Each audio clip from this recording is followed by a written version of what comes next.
nossas marcas de milagre, amém? Quem aqui quer receber um milagre hoje? Amém?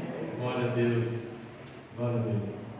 Repita comigo assim: os milagres são para a glória de Deus. Irmãos, a gente precisa entender que milagre não é para que a gente possa sair por aí achando que a gente é melhor do que o outro só porque a gente recebeu. Na verdade, todo milagre que a gente recebe, a gente tem que dar glória a Deus, porque é a graça de Deus que nos alcançou. Não é porque somos os melhores, não é porque nós buscamos mais do que o outro, não é porque Deus olha só para nós, não, querido. Todo milagre que Deus realiza na nossa vida é para a glória dele. Jesus ensinou que tudo aquilo que ele fez enquanto ele esteve aqui nessa terra foi para glorificar o nome do Pai. E a gente precisa entender essas coisas, porque os milagres, eles vão acontecer, eles já aconteceram, vão acontecer na nossa vida, né? Todo dia a gente desfruta de um milagre de Deus. Todos os dias que você levanta da sua cama e você acorda e você sai para trabalhar ou para cuidar da sua casa, já é um milagre de Deus. Porque muitas pessoas deitam, dormem e não acordam. Não é verdade? Muitas pessoas estão bem no momento seguinte, estão mal, estão acamadas, estão hospitalizadas. Pessoas que aparentemente não têm nada e de repente é internado e aí descobre que está com sei lá o quê. Então a nossa vida, ela está nas mãos do Senhor, amém? Abra sua Bíblia comigo, no Evangelho de Marcos. Marcos capítulo 16. Aqui uma promessa de Jesus. Marcos 16, 17 e 18. É interessante que nesse texto, nessa passagem, Jesus havia acabado de dar uma bronca nos discípulos. Por que Jesus estava bravo com os discípulos? Porque o próprio texto de Marcos fala que Jesus estava bronqueado com eles porque eles não acreditaram quando eles ouviram que Jesus havia ressuscitado, que Jesus havia acontecido com Jesus aquilo que ele havia pedido. E o texto fala que eles não acreditaram. Quando as mulheres que foram as primeiras a ver a ressurreição de Cristo falaram para eles duvidaram. Quando eles estavam reunidos ali e Jesus chegou e se apresentou no meio deles, Tomé duvidou, porque não estava naquele dia, na primeira vez que Jesus apareceu. Na segunda vez que Jesus apareceu, o próprio Jesus falou para Tomé colocar a mão nas suas chagas, para ele realmente crer que Jesus havia ressuscitado. E aí chega, olha como é interessante, Jesus, ao mesmo tempo que ele estava bravo com eles, logo em seguida Jesus lança uma promessa sobre a vida deles. Por quê? Porque Jesus sabe da nossa fragilidade, Jesus sabe da nossa limitação. Olha só, Marcos 16, 17 diz assim: e estes sinais hão de acompanhar aqueles que crerem. Em meu nome expulsarão demônios, falarão novas línguas, pegarão em serpentes, e se meterem algo mortífero, não lhes fará mal. E imporão as mãos sobre os doentes, e eles ficarão curados. Olha só o que Jesus prometeu para eles. Não era para ser diferente, não era para ser o contrário. Ao mesmo tempo que Jesus estava falando que eles eram homens que não tinham fé, porque não acreditavam naquilo que ele havia falado. Mas ao mesmo tempo Jesus falou que esses sinais que ele está falando aqui iam acompanhar aqueles que crescem. Você crê? Amém? Amém? Você crê? Amém. Então esses sinais vão te acompanhar também. Porque a promessa não é só para os discípulos do ano passado. A promessa é para mim e para você. Jesus prometeu que se você crer, todos estes sinais que estão descritos aqui vão acompanhar você. E é interessante que não fala você tem que correr atrás desses sinais. O texto é bem claro, ele fala que esses sinais vão te acompanhar. É algo que, para nós, tem que ser natural, querido. O cristão, de verdade, ele tem que viver uma vida de milagre. Por quê? O que Jesus estava falando é que isso é algo que tem que ser natural na sua vida. Isso era natural na vida de Jesus. Jesus não fazia esforço, não é? Ele não fazia uma campanha de 7 dias para realizar um milagre. Acontecia naturalmente. Por que acontecia naturalmente? Porque ele era Jesus? Sim e não. Porque ele estava em forma humana. E ele queria mostrar também para você como que é servir a Deus de verdade. Então, quando Jesus fala que aquilo que ele fez, nós também poderíamos fazer, e coisas ainda maiores nós poderíamos fazer, Jesus está falando o quê? Que se você estiver, como se diz, alinhado com a vontade de Deus, não importa qual seja o milagre que você precisa, você vai falar e ele vai acontecer. É isso que Jesus está falando. Quando que os sinais te servem? Quando você crê. Porque o princípio para você ver sinais, para você ver milagres, é fé. Sem fé, você não vai vivenciar milagres na sua vida. Sabe aquela pessoa que só vê milagre na vida do outro? Ele está não sei quanto tempo na igreja, mas ele não desfruta daquilo que Deus tem para ele. Ele só vê o testemunho dos outros. Na verdade, os testemunhos, eles servem para edificar a nossa fé. Quando você vê alguém vindo aqui contando testemunho, isso é para edificar a sua fé. É para provar para você que Deus realmente é um Deus de verdade, é um Deus que faz milagres, é um Deus que realiza o desejo do nosso coração. Se aconteceu na vida do irmão, pode acontecer na sua vida também. Não é para você invejar a bênção do irmão, não. É para você se alegrar com ele e orar a Deus para que aquilo que aconteceu com ele possa acontecer com você também. Então, esse é o segredo. Mas milagres na Bíblia, quando Jesus realiza milagres na Bíblia, sempre segue um padrão, sempre tem um princípio. E é interessante a gente notar essas coisas. Olha só, eu quero citar aqui 4 exemplos de milagres que aconteceram para a gente ter uma noção daquilo que eu quero falar. Olha só, em Marcos 10, não precisa abrir, Marcos 10, 51, fala sobre o cego Bartimeu. E aí, vocês conhecem a história do cego Bartimeu. Jesus estava passando por ali e ele perguntou o que era aquele alvoroço, o que estava acontecendo. Aí falaram para ele que era Jesus que estava passando por ali. E quando ele ouviu que era Jesus, ele começou a gritar. Vocês sabem que é a história: Filho de Davi, tem misericórdia de mim. E quanto mais ele gritava, as pessoas falavam para ele: olha, não incomode o mestre. Ele tem muita coisa para fazer, em outras palavras. E num determinado momento, o texto fala que Jesus parou. E Jesus mandou chamar aquele sol. E aí que vem o mais interessante.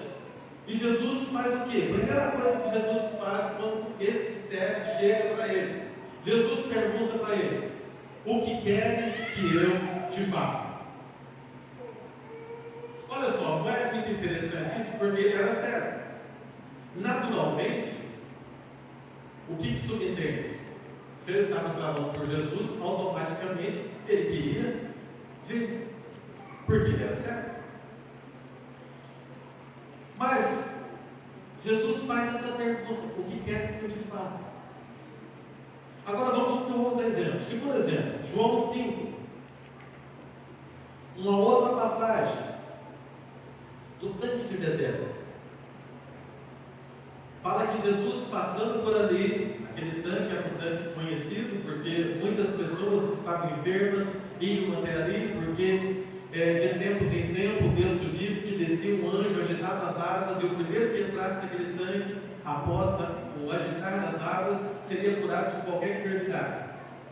E aí Jesus passou por ali, e aí tinha esse paralítico ali. E aí Jesus aproxima-se dele e o que Jesus faz? Pergunta também para ele: quer ser curado? Aí, o que ele responde para Jesus? Com as minhas palavras. Ele fala assim: eu até quero, eu até gostaria, mas não tem como, porque todas as vezes que eu tento entrar, primeiro que não tem ninguém para me colocar lá no tanque, e todas as vezes que eu acho que vai ser a minha vez, outra pessoa entra no meu lugar. Isso já fazia muito tempo que eu estava nessa vida. E aí Jesus fala o que para ele? Levanta, pega o teu leito e anda. Jesus é muito maior do que qualquer anjo que desce para ajudar. Jesus não precisava que ele entrasse naquela água. Bastava uma palavra para ele ser liberto daquele mal. Mas vamos para o terceiro. Marcos 5, 24. Fala da mulher do fluxo de sangue. Havia 12 anos que essa mulher sofria de uma hemorragia constante. E aí o texto fala que ela gastou todo o seu dinheiro atrás de médico, atrás da cura, e não conseguiu. E aí ela fica sabendo que Jesus estava passando por ali. E o que ela pensou? Bom, essa é a minha oportunidade. O que eu tenho a perder? Nada. Mas eu creio que se eu apenas tocar nas vestes dele, eu vou ser curado. Olha a diferença dos dois primeiros casos. Ela falou consigo mesmo, o texto diz: se eu apenas tocar nas vestes dele, eu vou ser curado. Isso faz toda a diferença. Vamos para o quarto exemplo. Mateus 8, 8. Centurião.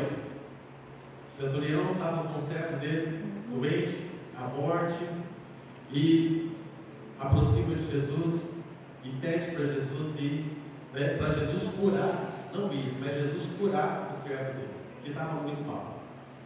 E Jesus fala que iria curar.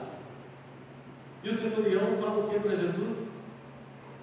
Eu não sou digno de que o Senhor entre na minha casa, mas basta uma palavra e eu tenho certeza que o meu servo vai ser curado.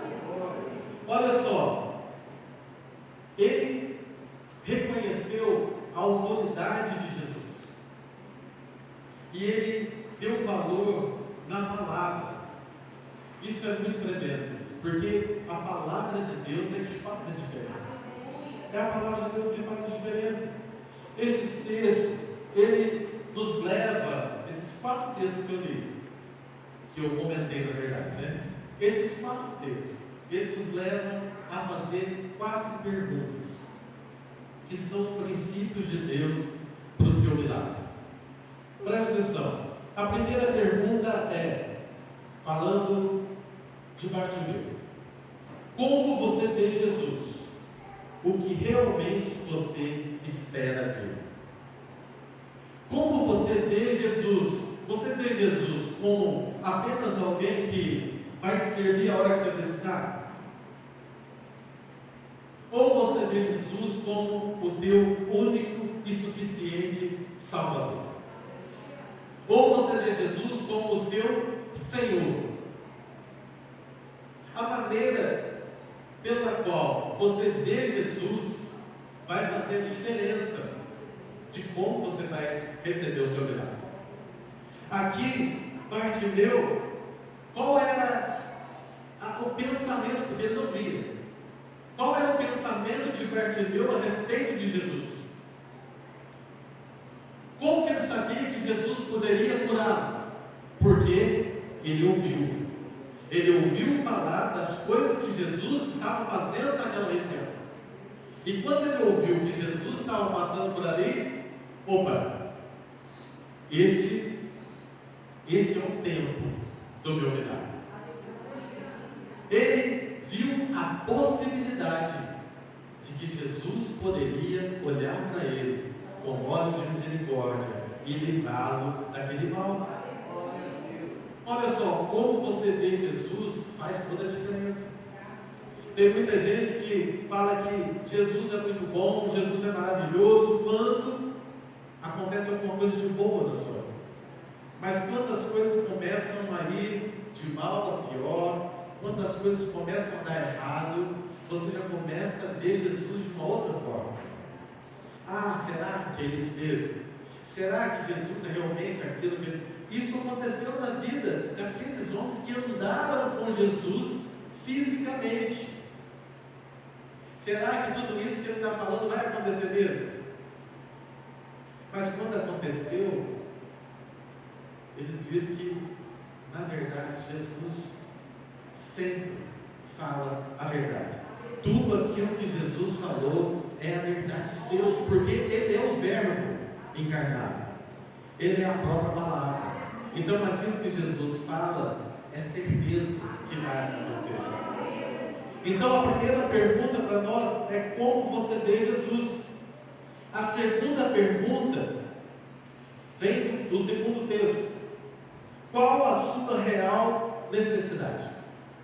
Por que Jesus perguntou para aquele cego: o que queres que eu te faça? Jesus não sabia que ele era cego? Sabia. Não é verdade? O pastor Cláudio Duarte, ele brinca com esse texto, né? Ele fala assim, Jesus perguntou para o cego: o que queres que eu te faça? Aí o cego deve ter pensado com ele, né? Por que ele está perguntando isso? Você não está vendo que eu sou cego? Eu vou pedir para ele me dar um cão-guia. Na verdade, Jesus sabia que ele era cego e sabia de tudo que estava acontecendo na vida dele. Mas era necessário que ele falasse. É necessário que a gente seja específico. Por isso que a pergunta é: o que realmente você quer? Já pensou se Deus chegasse para você aqui agora e falasse para você: você tem direito a um pedido? Para pensar nisso. Você tem direito a um pedido dessa noite. O que é mais importante? O que você quer mesmo? O que você está buscando de verdade? No fundo do teu coração. Às vezes você quer uma casa, você quer um carro, mas isso não é o mais importante para você, na verdade. Isso são coisas que vão acrescentar. Mas o que realmente vai mudar a sua vida de verdade? É isso que Jesus queria que aquele cego chegasse à conclusão.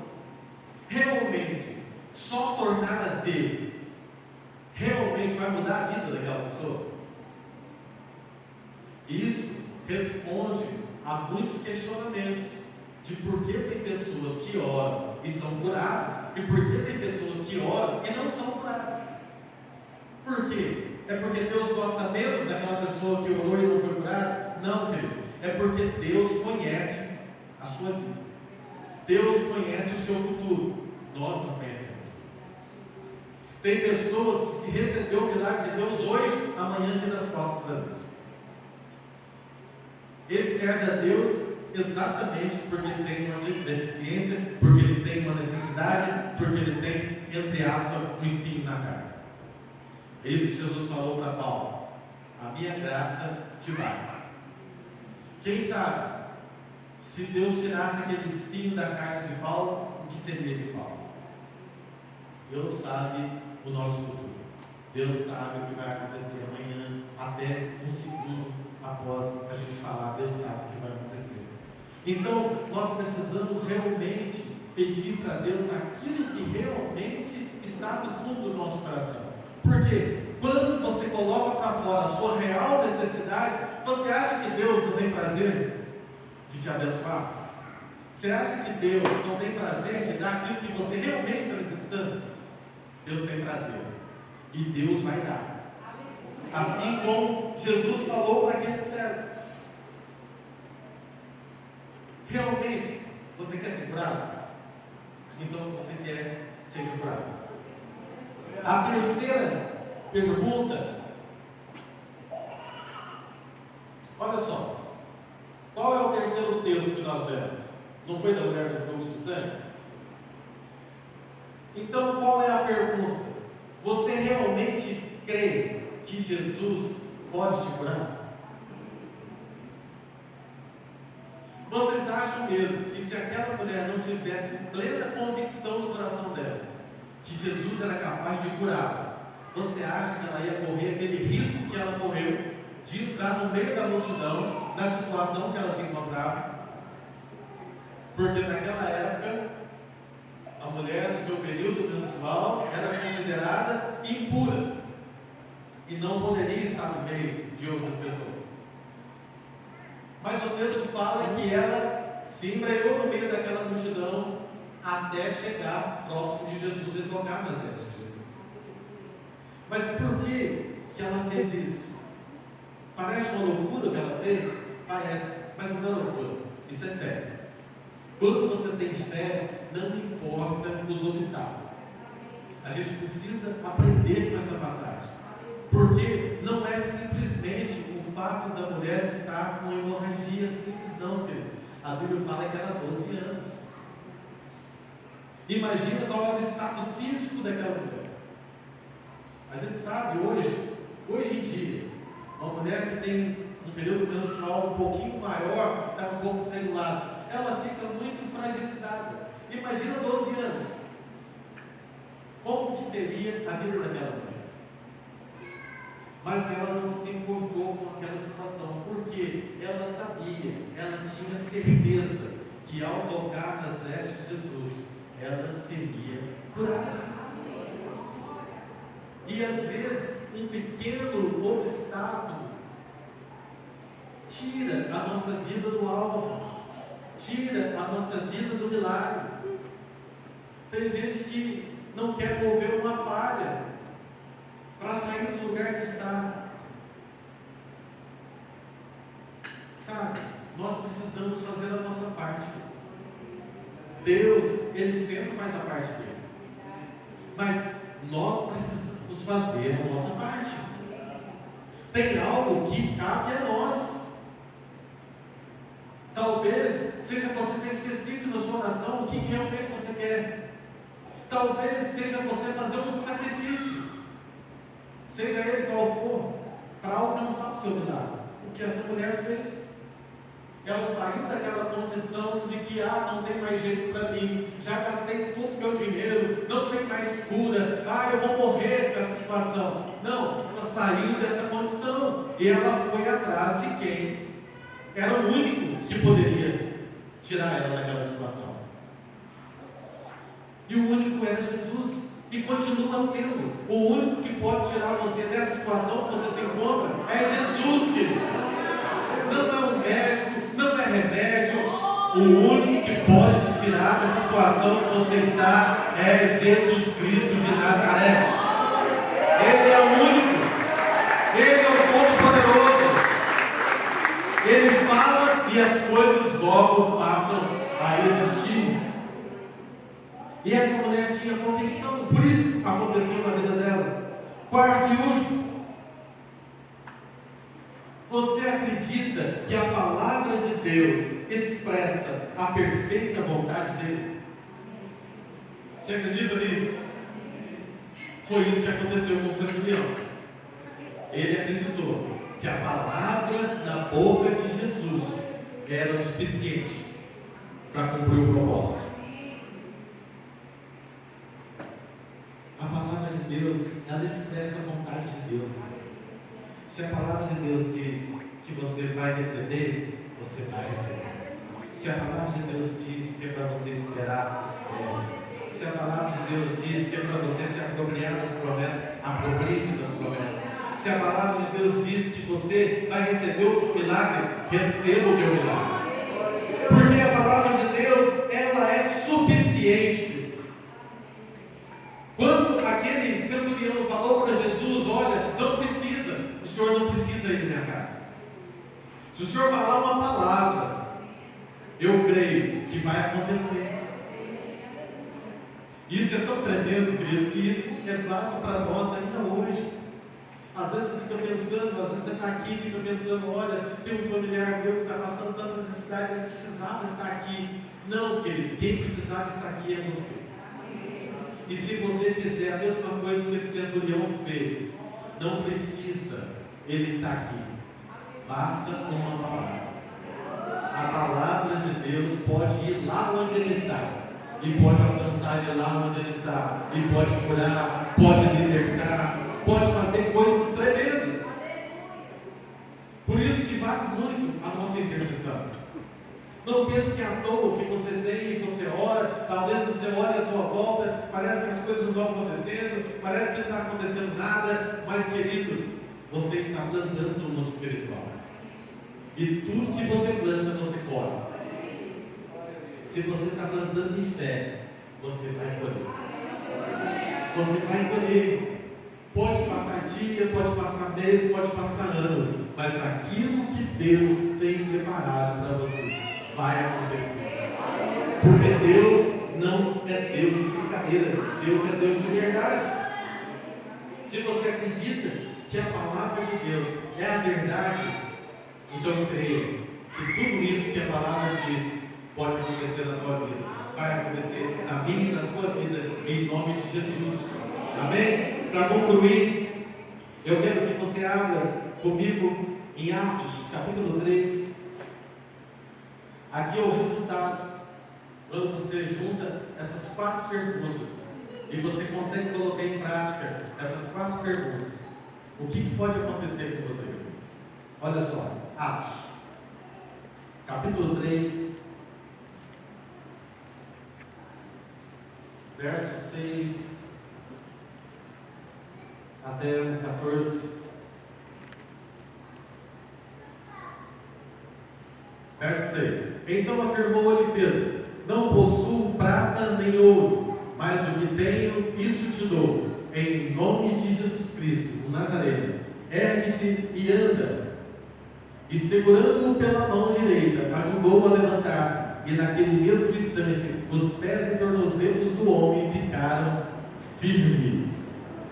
E de um salto pôs-se em pé e começou a andar. Logo em seguida entrou com eles no pátio do templo, andando, saltando e louvando a Deus.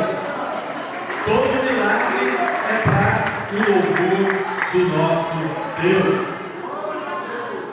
E nesse texto tem algo tremendo, tem algo maravilhoso, que o texto fala que Pedro e João, eles estavam subindo as escadas do templo.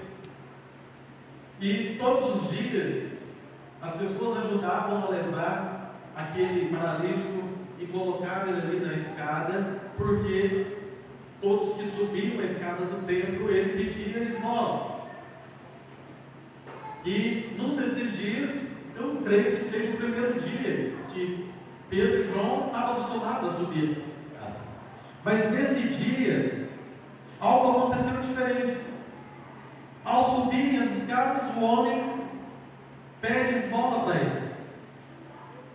E aí, Pedro, ao invés de passar direto, como outras vezes ele poderia ter passado, mas naquele dia, ele voltou.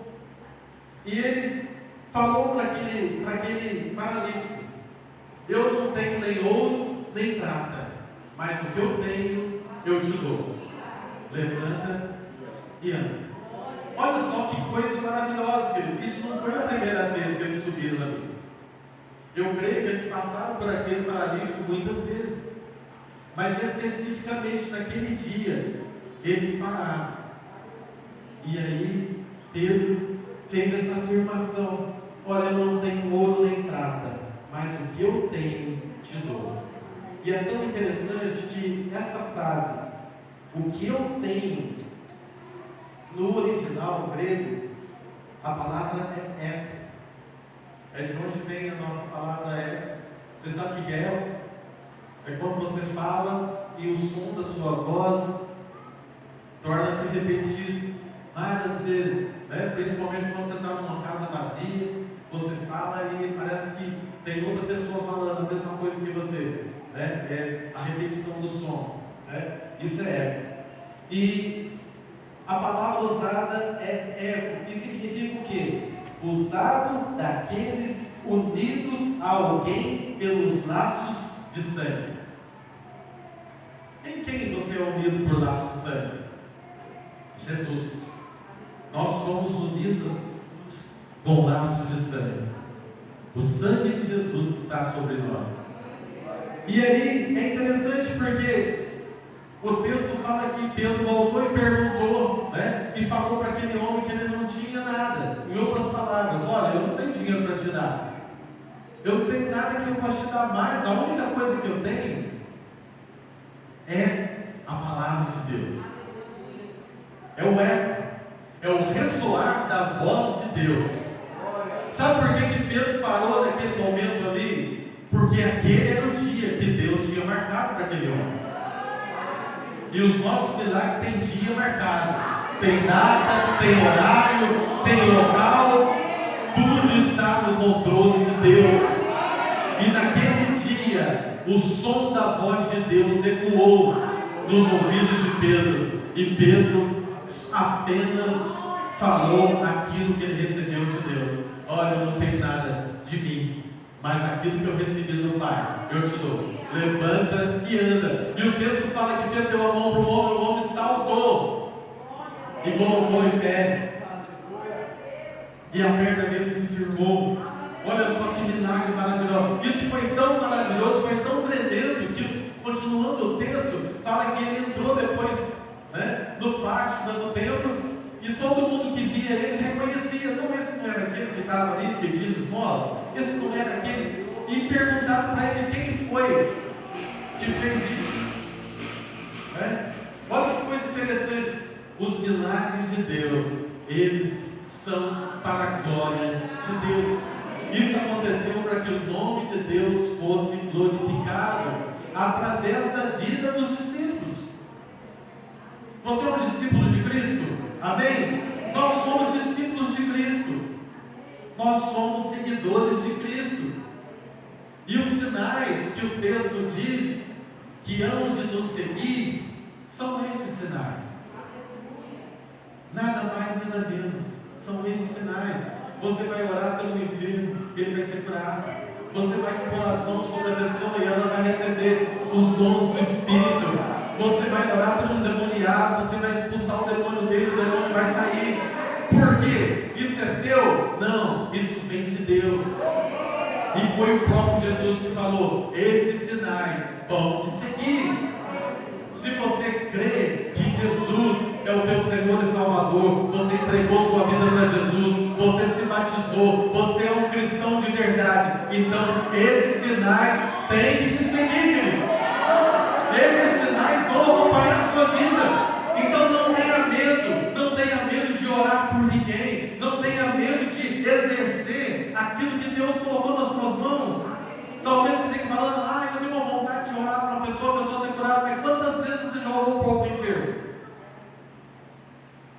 Você acha que precisa de uma preparação muito grande? Não, querido, Jesus está com você, o Espírito Santo está em você. Então não precisa de preparação nenhuma, porque não é você que vai fazer, é Jesus que vai fazer.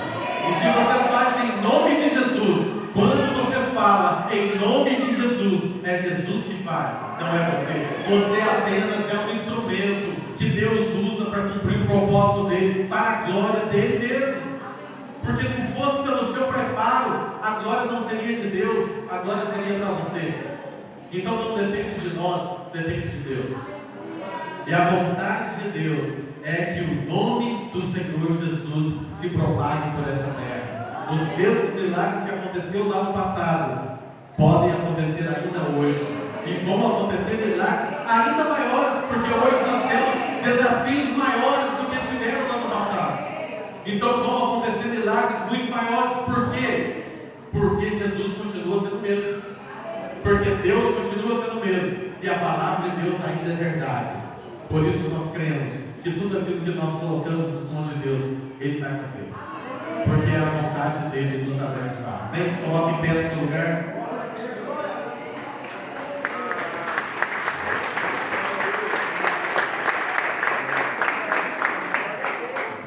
Aleluia, glória a Deus. Eu quero orar com você. Vem aqui à frente quem tem alguma causa que no seu julgamento é impossível. Pode ser enfermidade, nós vamos orar por cura também, mas pode ser alguma causa que para você parece que está impossível. Deus pode fazer. Os milagres, eles estão acessíveis. Basta que nós venhamos crer que eles vão acontecer. Amém? Coloque a canção.